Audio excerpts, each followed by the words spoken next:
Prinsip hidup saya adalah bagaimana mengerahkan seluruh keringat, tenaga, dan darah karena tidak lain hidup ini adalah sebuah perjuangan. Runningnya itu kita submit banyak sekali proposal, namun di saat itu gagal.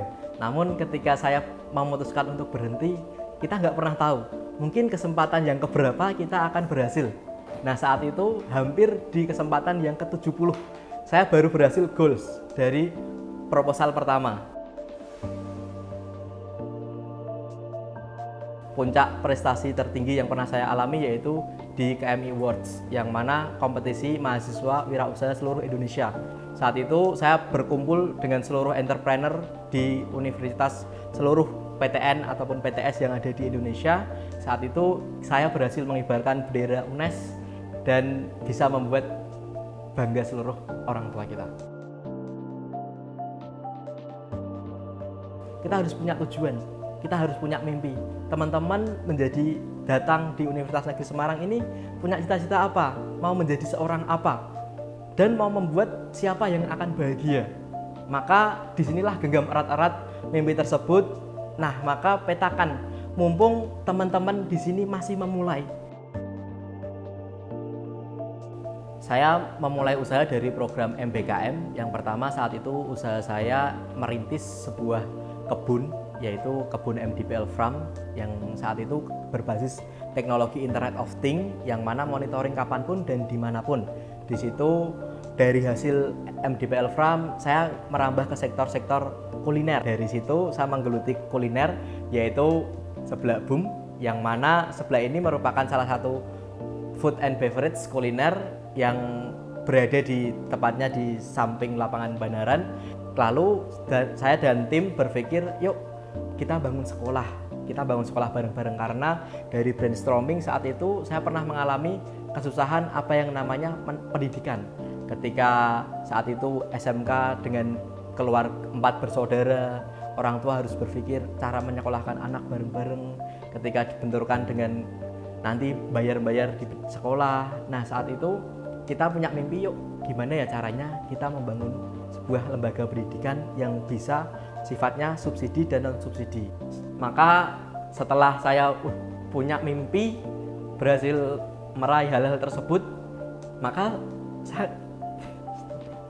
saya pengen anak-anak nanti seusia saya yang kecil, terutama anak-anak SD, bisa kita bantu.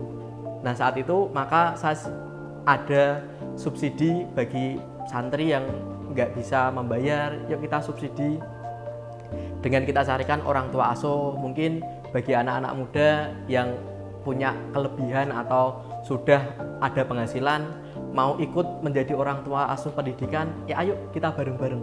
Karena saat itu saya merasakan betul ketika orang tua harus berpikir keluarga, ekonomi, dan juga pendidikan anak. Bahkan saya berterima kasih kepada ibu saya yang mungkin kita nggak pernah tahu.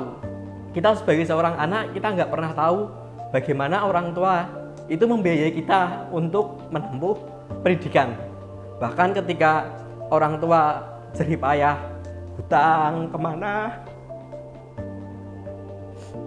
tiap hari didatangin orang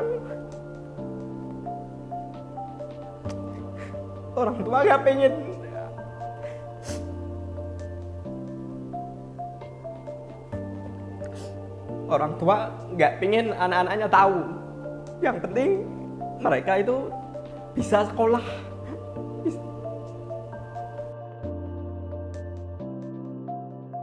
Jangan pernah main-main terhadap kuliahnya,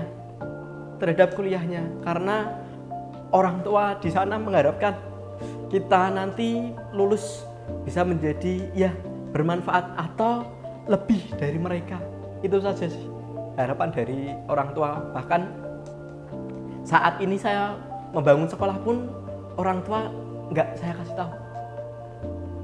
Harapannya nanti ketika saya udah lulus baru saya ceritakan.